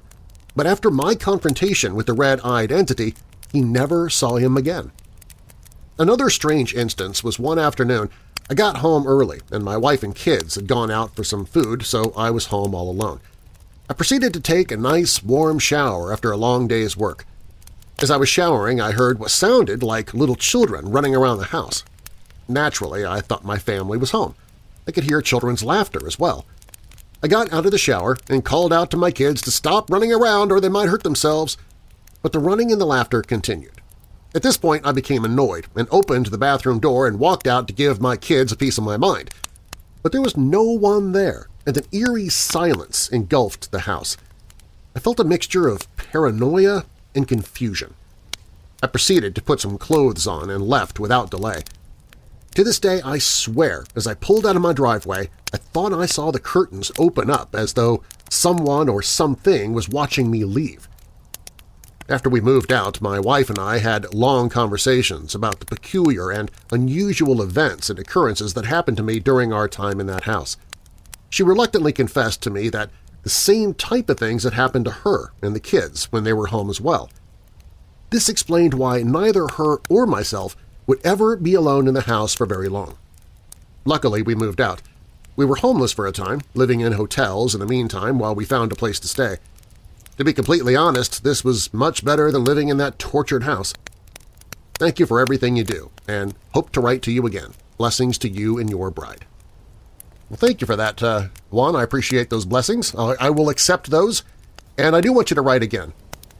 That'd be great. In fact, like I mentioned earlier at the beginning of this Fireside Frights, I need more stories for next month. I've got like one that I'm not using because I'm using another couple of stories from them in this episode. So I decided to save that for next month. But that's it. I've only got that one. So if you have a story, please send it in. Just go to WeirdDarkness.com and click on Tell Your Story, and you can send it there. This next story comes from Amy York.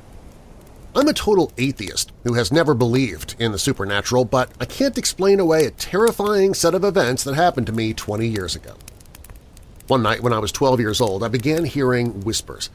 I couldn't make out any comprehensible words. It was as if two people were conversing in the next room.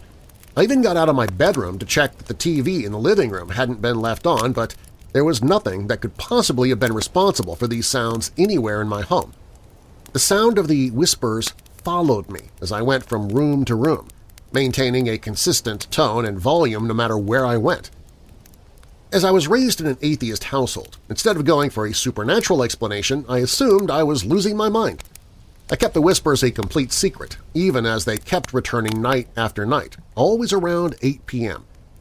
Sometimes it was only one voice, whispering what sounded like a low chant. In one particularly frightening incident, the voices sounded like a crowded room full of people, speaking so loudly and maliciously I still couldn't make out a single word they said. After 6 months, these strange events culminated one evening when I had been left home alone. The darkness out of my windows felt particularly heavy and oppressive. I began seeing shadow people out of the corners of my eye. I panicked and tried to round a corner to my game room, only to be faced head-on with a shadow person. Not as a quick passing figure in my periphery, but unmistakably, completely in my view. It's probably about 6 foot tall. It was a simple but fuzzy outline of a person, no clear details to identify it. I was probably frozen in fear for a full second before I screamed and sprinted to my parents' bedroom and hid. After that evening, I was never revisited by the whispers or the shadow people. That has always struck me as odd. If this was truly a series of worsening hallucinations, wouldn't I have gone on to develop full-blown schizophrenia? I've certainly experienced traumatic events since then that would trigger such an illness in somebody who was already predisposed to it. Now that I'm in my 30s and I'm out of the danger zone for schizophrenia, I'm beginning to reevaluate my experiences and the shame I have carried about them. I've lived in fear of developing a horrible mental illness for so long. Have I spent all of this time being afraid of the wrong thing?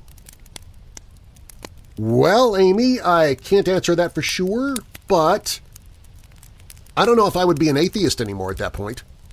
I'm not saying that you would turn around and find religion, but if it was me, I'd probably at least go agnostic. So instead of saying there is no God or there is no supernatural, I'd probably at this point, after all of that happened, say, well, I don't know. Maybe. And just leave it. So I'd go agnostic. I don't think I could actually be a staunch atheist at that point. That is some creepy stuff. I am very, very glad to hear that it did disappear and that it's not following you, though. That's really good to hear. That if you weren't schizophrenic, that even if it wasn't a mental condition, that would probably cause you a mental condition if you were constantly followed like that. This next story comes from Mark Cull. Hi, Darren. I'm Mark from the Southern Carolinas, and here's some stories I have for you.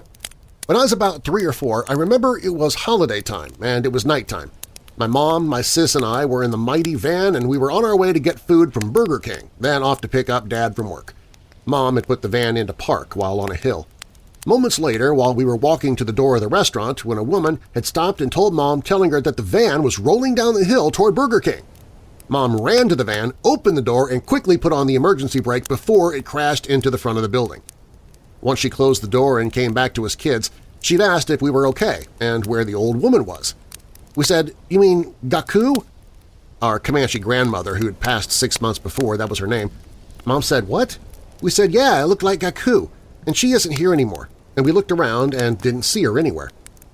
Sometime later, in the same mighty van, we were heading home, and the van was sputtering and acting like it didn't want to go on anymore. We started to pray and saw lights in the sky. The lights were over where our home was. Mom said it must be angels. We got home safely. Years later, we moved into our new house that was built in the good old countryside of South Carolina. There were many days when I was alone at home and would hear cabinets and doors shutting and slamming. I'd walk out of my room and look around the house for someone, anyone. It seemed like someone was home, but to no avail. I was the only one in the house. After calling my mom and finding out that she had been gone for hours, I was like, okay. After that, I just went about my business, not giving it another thought. A couple of times, out of the corner of my eye, I'd see a figure walk from the bathroom into my sister's room. I asked her later if she'd gotten up, and she said, no. Weird, I told her, and another night I was going to the bathroom and I saw what looked like her hand shutting her door. Minutes later, I went in and asked her if she had just gotten up. She told me no, she was in bed for a while. My sister had also seen mist figures in that same room. We never could figure it out. And a few years after all of that excitement, my dad's boss had passed away, and my dad had gotten a CD holder from him. Well, later that night, after I had gotten said CD holder, I was woken by some mass on my chest. It was dark in my room, but this was much darker. I couldn't move much, but I could move. I kept trying to say the name Jesus, and I could only get out the J's. I finally was able to get the name out when that mass went away, like instantly. But I knew I was awake. I turned over and turned off my cassette player that was playing the Bible. I'm pretty sure it was Revelations. I stayed up for a couple of hours after that and found out the next morning Mom had the exact same thing happen to her. So I know it had to have been something going on. So I got rid of the CD holder that same day. A few years after my dad's brother had passed away, my family went to my dad's brother's to deal with all that goes with death, and I stayed home, not being able to deal with it too well. So the next day, I smell a flower. I followed the smell to the living room and to the corn plant that had been sitting near the front door for years. It sat dormant, and then it finally produced a single flower. I knew that must have been my uncle coming to me and to say goodbye. Had to have been. That plant never bloomed again. Mark has another story here, but before I go on, I just want to comment on the mass on his chest that was darker and that he couldn't talk, he couldn't move, just say j-j-j when he was trying to say Jesus. That is almost exactly what happens to many people in a sleep paralysis situation. And I've said in the past that I don't think that is a mental issue when sometimes sleep paralysis is, but in situations like that, especially when you're finally able to say Jesus, and then the thing disappears. And then you say that your mom had the exact same instance. The same thing happened to her. That just confirms in me what I've believed ever since it happened to me. It is a spiritual attack. It is a demonic presence that is somehow, or for some reason, not possessing you, but oppressing you. I had a hard time thinking that word. Being oppressing you, not possessing you, for some reason, whatever the reason might be. Maybe because you were listening to the Bible, maybe it felt threatened, and so that's why you were attacked at that point. I don't know, but just that, and knowing that your mom went through the exact same thing, I appreciate you sharing that, because it just confirms in my heart that yes, that really is a demonic spiritual attack when that happens in some cases, not all cases. Okay, Mark continues on with his next story. He says, my ghost hunt experience. It was about 2010. The place was a hair salon owned by a friend of the family. She told me that there was plenty of activity there. But one day her coworker saw the light fixture move as if somebody had pushed it. There were other instances as well, I just can't remember them. And there was a boy ghost named Timmy. I don't think they know much more than that on Timmy.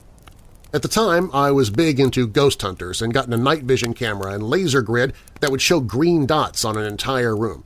I also had an MP3 recorder and an EMF, electromagnetic field meter, as well as a temperature reader. So having all of this ghost hunting equipment, I told her that we could do an investigation on a Friday night. So my friend Corey, my sister, and I went to the salon around 10 p.m. We were all excited. We set up the camera with the laser grid in the room where my hairstylist worked and where Timmy was supposedly playing in. We set up the night vision camera, we set it up to get the main layout. I had the voice recorder with me, and Corey had the EM meter. My sister was following us around, keeping an eye out for anything. The investigation began. We walked slowly in one room and would ask questions aloud and would give enough time per response. We eventually made our way around the whole salon with just doing EVP and EMF meter readings, then went into the room with the laser grid. We asked a slew of questions and decided to use the temp reader. We asked if anybody in the room could make the temperature go up or down. After a few moments of waiting, we noticed the temp reader was dropping in temperature, and not like 1 or 2 degrees, but like 10 degrees. It was exciting to see it happen right before our eyes. We couldn't believe it. And we were not moving in the room either, without saying that we were moving. After we got talking with Timmy, we presume, we left that session and moved on to the main room. Finally, we stopped a few hours later so that the owner could get some rest. I went through the footage that I got over the next few days. While we were in the first room, I captured a voice saying something inaudible, but it was something. And then later, a female whisper. Later in the room with the laser grid, we caught what seemed to be a short figure following a few steps behind Corey when he went to sit down. He crossed the room at 6 foot, and then a 3 or 4 foot figure followed behind him. I was ecstatic when I saw this. And those were the only things we had gotten from that night. No night vision footage at all. But we had an EVP and a short figure, and not to forget the temperature change. I had since lost all the footage that we had due to my computer crashing. Odd, huh? But that's the breaks, and it'll teach me to hard copy everything before reviewing the footage. For almost 40 years of experiences, I have seen a decent amount of paranormal activity. Thanks for letting me share, and love the show. Rock on. Thank you, Mark. I appreciate you sending that in. And yes, backups are very important. You don't want to rely on just the hard drive on your one computer. I've learned that lesson the hard way as well, and now I do everything on the cloud. Plus, I have an external hard drive that I also back up to. So I've actually got 3 places now that all of my stuff is saved on. My computer, the hard drive that's in a different room that backs up automatically through the Wi-Fi, and then also in the cloud. So that way I'm never going to lose all my stuff ever again. I don't want to do that ever again. Okay, up next I have a story called The Christmas Visitor from Heather Duran. When our kids were younger, my mother-in-law lived in a small apartment built onto our house. We were her main caregivers, and she was a big part of our life. Sadly, she passed away unexpectedly after about 10 years, right before Christmas. She loved the holidays and was an amazing baker, so I knew our kids, especially my daughter, would miss helping to make Christmas cookies that year. One night, about a week after the funeral, I was having trouble sleeping and decided to work on packing up her place. I got caught up in my task of cleaning out the closet, and the next thing I knew it was 3 a.m. My sister-in-law had already made a lot of progress on the bedroom that day and let me know that she removed all the jewelry from a small dresser so it could be donated. I wanted to call it a night, but kept having this nagging feeling that I should go through the dresser that held her jewelry one more time. My sister-in-law is very thorough, so I felt silly thinking I needed to go behind her and double-check, but the nagging feeling only got stronger. Finally, I gave in and began checking the dresser from top to bottom. Every drawer was empty, until I got to the second-to-bottom one. I stuck my hand all the way to the back and felt something with the tips of my fingers. As my hand closed around it and I began to pull it out, I got a strange sensation, almost like a cold chill. I quickly pulled my arm the rest of the way out of the drawer, turned my hand over to discover that what I had found was a child-sized charm bracelet. I looked closer and was surprised to see my mother-in-law's name engraved on it. At that exact moment, I clearly heard what can only be described as a cookie sheet being hit with the palm of a hand in the kitchen. The clanging sound came 3 distinct times, about 2 or 3 seconds apart. Strangely, I wasn't afraid of hearing the noise, only curious to figure out what it was. I looked for my mother-in-law's cat, thinking maybe it had knocked something off the kitchen counter, only to see it asleep on the chair across the room. I walked into the kitchen fully expecting my husband or another family member to be there, thinking that they were checking up on me or playing a prank, but nobody was there. The weirdest part was that the kitchen was completely empty. We had boxed up and moved out all of her baking supplies, including the cookie sheets. There was nothing that could have made the clinging noise I heard. I checked the rest of the apartment only to realize that I was completely alone. That's when I got spooked and quickly left. As I headed up to bed, I realized I still had the bracelet in my hand. It suddenly dawned on me that maybe my mother-in-law was using the sound of a cookie sheet to get my attention and let me know the bracelet was for the granddaughter who loved to bake with her. I quietly crept into my daughter's room and put it in her jewelry box. Before leaving, I gently kissed her forehead and whispered that her grandma loves her to the moon and back, just like she used to do every night. This next story is from Joe's Haunted House. No, I take it back. It's called Joe's Haunted House, and it was written by somebody who would like to go by the name of Panda. Hey, Darren, I love the podcast. I've been a listener for almost a year now. I'm so grateful for the awareness you bring to depression. I, too, struggle with depression and have since I was about 13. I'm 31 now and have been going through a depressive episode for the last year. Thankfully, I'm starting to come out of the darkness. Listening to your podcast makes me feel supported, in a way. I know I'm not alone in this experience. Thank you for all the work you do. I have a number of stories that I could tell you. My brother and I have always been sensitive to the paranormal, my brother more so than me. Some of these we have experienced together, like our aunt visiting us right after she passed to comfort us, but most have been individual experiences. I'd like to share with you 2 stories today. I'll send you more later, so you'll have more stories for Fireside Frights. I've changed all the names of the people in these stories. The first story I'm sharing is the experience that changed my personal beliefs. I'd been an atheist until this happened to me. It's a bit of a long story, but it's interesting. Joe's Haunted House. When I was a teenager, I hung out with my older cousin Sasha and her friends quite a bit. They were all at least 5 to 7 years older than me. Her boyfriend Joe had recently bought an old house in a small village, the kind of place that, if you blink while you're driving, you'll miss it. His house was the last house on the street, on a small piece of land and backed right onto the train tracks. When the trains went by, it shook the entire house and would wake you in the middle of the night. The inside was quite simple. The first floor had a kitchen with a small bathroom off of it, a living room, and a larger room that Joe had put his pool table in. Upstairs, there were 2 bedrooms and a bathroom. There was also a separate part of the house. It was a bit strange. It was basically just a separate staircase. When you came in the kitchen door from outside, there was a door just on the left-hand side. When you looked in there, it looked as if it had been used as a woodshed for a long time. There was also a set of stairs that led up to a landing on the second floor. There was no room there, nor a door to the rest of the upstairs. we didn't understand what the point of this section was. Joe used it to store building supplies and very rarely ever climbed the stairs as they were not in great shape. Occasionally, Joe would tell me that the house was haunted, but I didn't really believe him. Remember that at this point in my life, I was an atheist. If I couldn't see it or understand it, then it did not exist. Looking back, I believe that this house was put into my life for a reason. It changed my beliefs and put me on a path to discovering my spirituality. At first, all I heard was noises.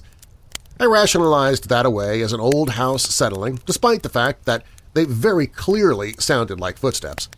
They'd start in the upstairs bedroom and walk towards the upstairs bathroom. They were a pretty regular occurrence in the evenings. I continued to ignore the weird noises, despite starting to feel the house was strange and creepy. Late one night, my cousin, her boyfriend, and myself were watching a movie in the living room. The whole house was dark except the light from the TV and the living room lamp. We were all half asleep, not really paying attention to the movie. We were startled by the sound of the kitchen door opening and closing. Both the outer screen door and the heavy wooden door opened and closed. We then heard heavy footsteps walk through the kitchen to the sink. Then we heard the little chain on the light above the sink being pulled, and the light came on. "Hey, Mike, is that you?" Joe yelled out.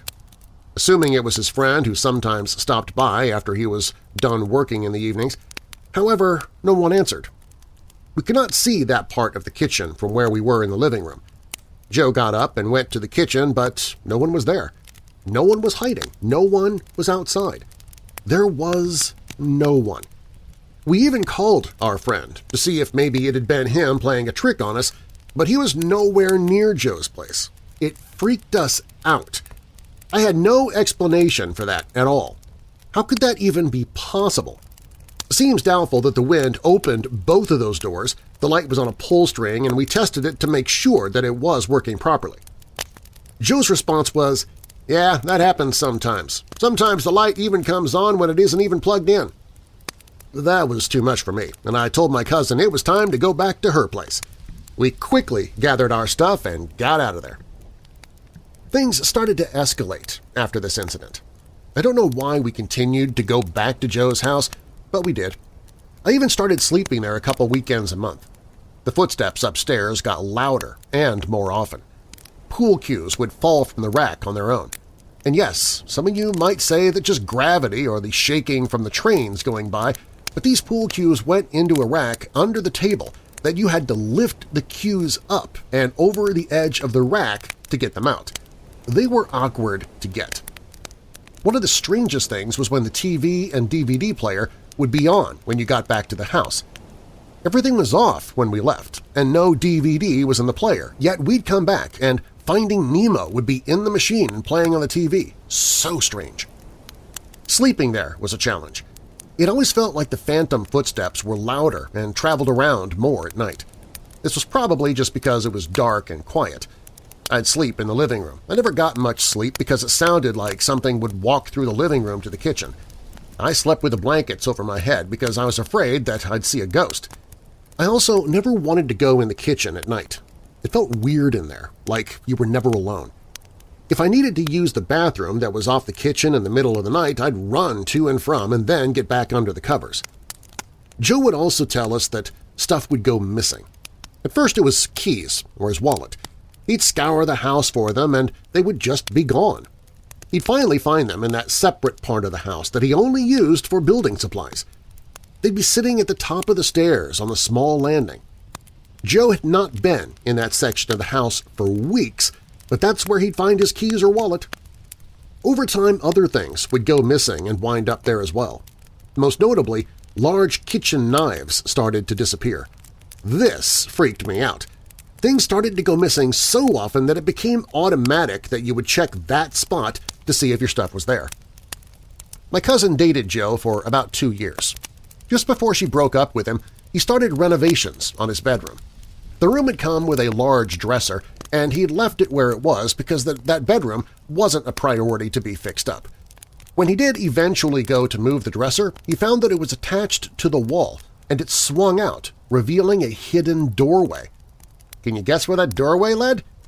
to the landing at the top of the rickety stairs and that unused section of the house where all our stuff would disappear to. We can guess at what that hidden door was used for, but we will never really know. All I know for sure is that it bothered me. It felt wrong and creepy. I'm glad Sasha broke up with Joe.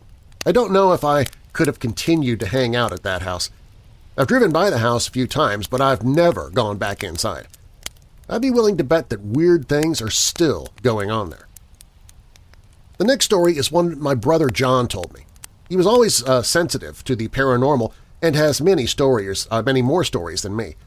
I think it's possible that he is a medium, but he doesn't actively try to use his gift. He's been visited by relatives and friends who were deceased. One example is while writing his Red Seal exam, which is the certification needed to be a fully licensed tradesperson here in Canada. His deceased friend/mentor spoke to him to tell him not to overthink a question and that he already had the right answer. Today I'm going to tell you about one of the rare times that he's interacted with a spirit that was not a friend or relative. Up until a couple of years ago, he had never seen a spirit that he had not known when they were alive. The girl in the ditch.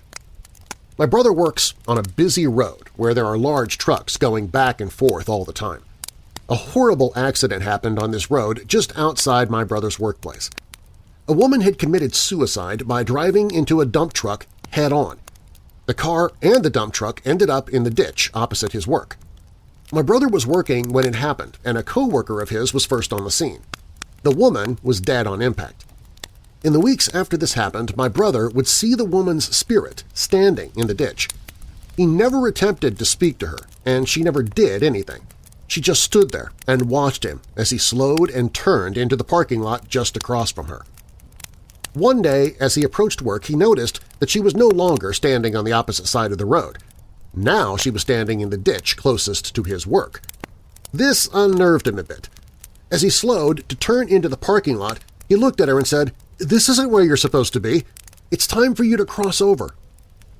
The next day, when he drove to work, she wasn't there, and she has not reappeared since. Perhaps she just needed some acknowledgement or needed someone to say that it was okay to move on. I find the story incredibly sad, and I feel for this woman. Depression is hard, and she made a very difficult and tragic choice. Perhaps if her family ever hears this story, they'll know that she's no longer stuck in this world and no longer suffering. Maybe they can find comfort knowing that my brother helped her to move on, and she's no longer a lonely spirit stuck in a ditch. I hope you enjoyed the stories. I have many more I can share with you at another time. None are quite as long as that first one. Thanks. Signed, Panda. Thank you, Panda. Those are great stories. And since that last one does touch on suicide, just a reminder for anybody who is struggling with depression or dark thoughts, if you're having thoughts of maybe hurting yourself, if you or somebody you know is struggling with that, that is the reason that I created the Hope in the Darkness page at WeirdDarkness.com.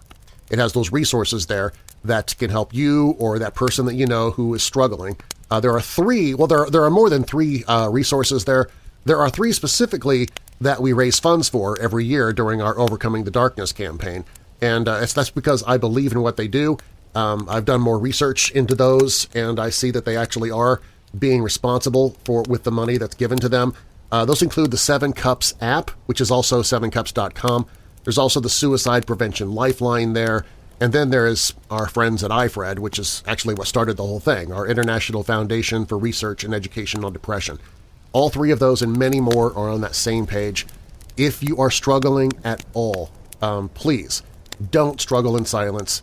I know that this is weird darkness, but you don't have to stay in the darkness.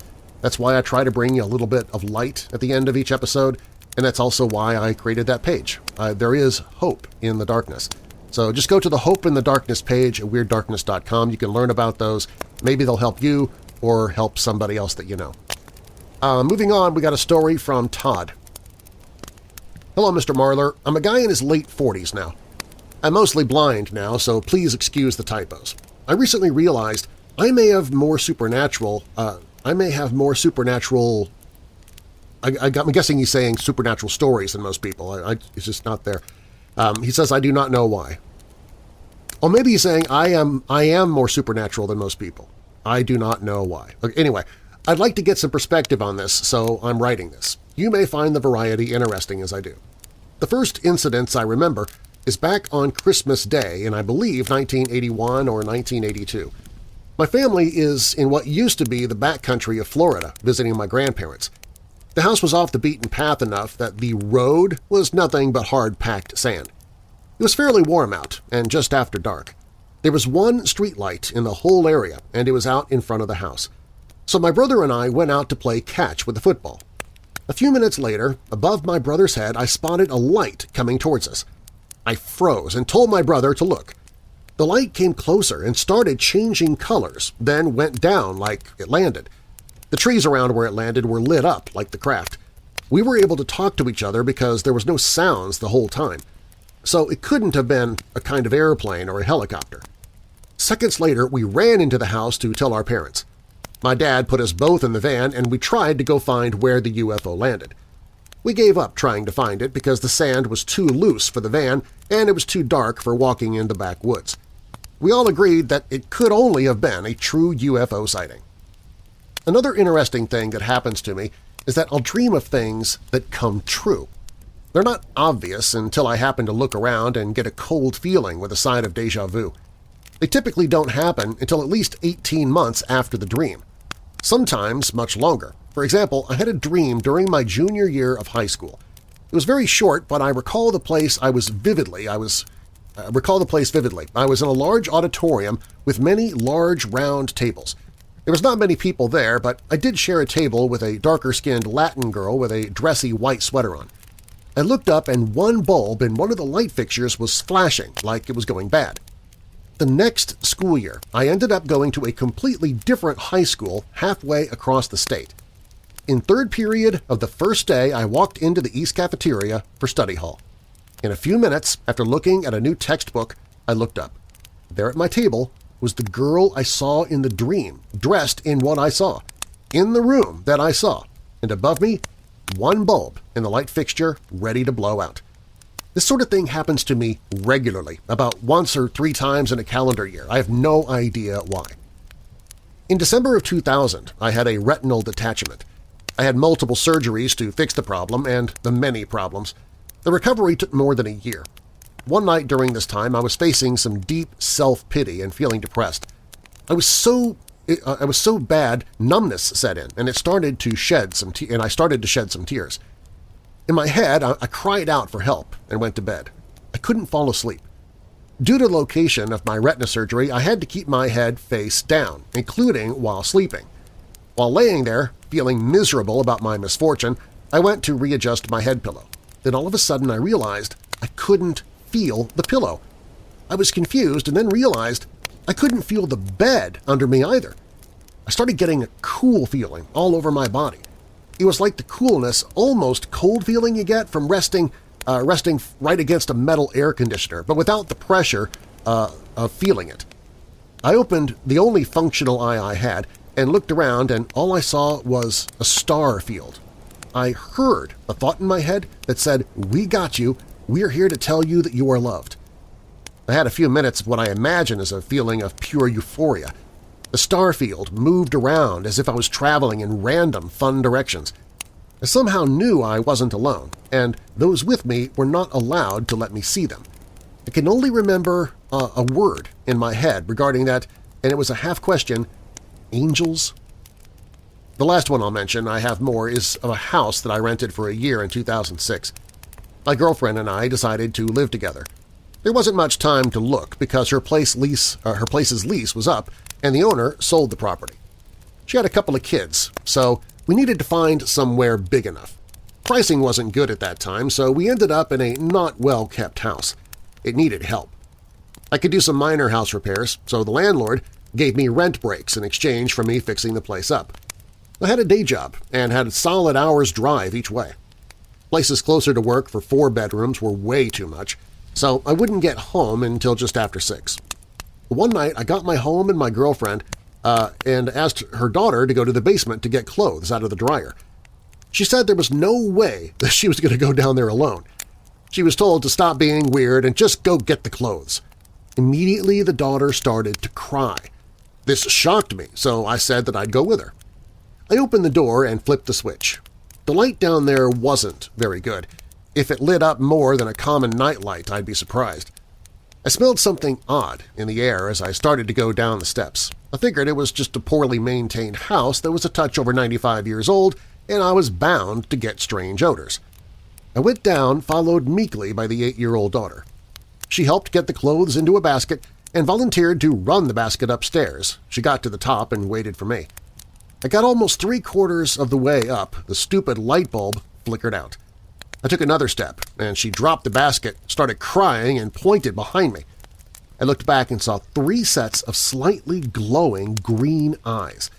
This scared the heck out of me, but I still had enough sense to flick the switch. After trying rapidly, the bulb turned back on. Nothing was there. The angle of where they were meant that they were about 2 feet off the floor. A week later, a neighborhood guy told me the house had been vacant for a few years. The last guy who lived there was an old, mean guy who had a few dogs. The guy used to lock his dogs in the basement. The guy got sick. Nobody knew what happened to the dogs. That Saturday, I went down to replace the light fixture so better and more stable lighting could be down there.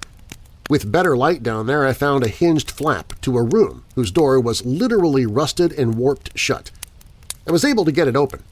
I found piles of very old dog poop and what looked like mostly decomposed remains of 4 dogs. The landlord and I were not friendly after that. I could not afford to break the contract or move right away. Luckily, we were able to move the second we could go contractually.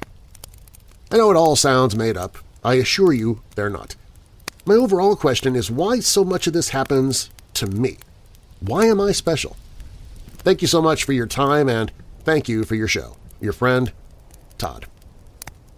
Well, Todd, I don't know if I really have an answer for you on why are you special, why has this all happened to you, because as you can see, just by listening to, Fireside Frights or any episode, stuff happens to people everywhere. So I'm not going to say you're not special because we're all special in some way. I don't mean it like that, but I don't know that you can say that you're being targeted or anything. This might just be something that happens to people, and you're a little bit more sensitive to it. I was actually talking to Kathy Kressel. She's from HauntedRockford.com. She was the one that was putting on the event last weekend that I went to go narrate a couple of stories for. And she has been, she's had this kind of stuff happening to her all her life. She's very sensitive. Me, never. Except for that one experience with the sleep paralysis, I've never had anything happen to me. And for a while, I didn't even think that was paranormal. I thought that was just, my mind playing tricks on me. So some people have it, some people don't. My dad is a lot more sensitive than I am, not to the point of being a medium or anything, but he's had several paranormal experiences happen to him. And here I am, his direct kin, and yet nothing like that ever happens to me. I'm the one that likes to tell the stories that other people send in, but he's the one that actually lives them. So it's weird. I wish I had an answer for you, Todd. I really do, but I don't. If somebody else maybe has an idea of why this happens to certain people and not others, I'd love to hear from you. You can send me an email, darren@weirddarkness.com. Darren is D-A-R-R-E-N. And that ends our Fireside Frights for this month. Thank you for listening. If you liked what you heard, please share it with somebody you know who loves the paranormal or strange stories, true crime, monsters, unsolved mysteries like you do. You can email me anytime with your questions or comments with the address that I just gave you, or you can also go to the Tell Your Story page at WeirdDarkness.com and you can send in your story there.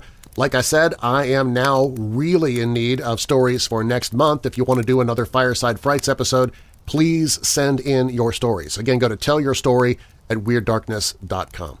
You can also follow the show on Facebook and Twitter at Weird Darkness. And if you would rather call and leave your story, like in your own voice, it wouldn't be a part of Fireside Frights, but it would be a part of my syndicated radio show, which is what I like to kind of save those phone calls for. If you want to do that, though, you can call the Dark Line toll-free. It's 1-877-277-5944. That's 1-877-277-5944.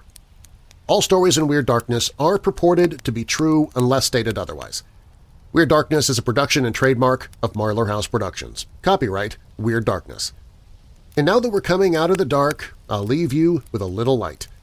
1 Peter 4, verse 10. Each of you should use whatever gift you have received to serve others, as faithful stewards of God's grace in its various forms. And a final thought from Virginia Woolf. You cannot find peace by avoiding life. I'm Darren Marlar. Thanks for joining me in the Weird Darkness.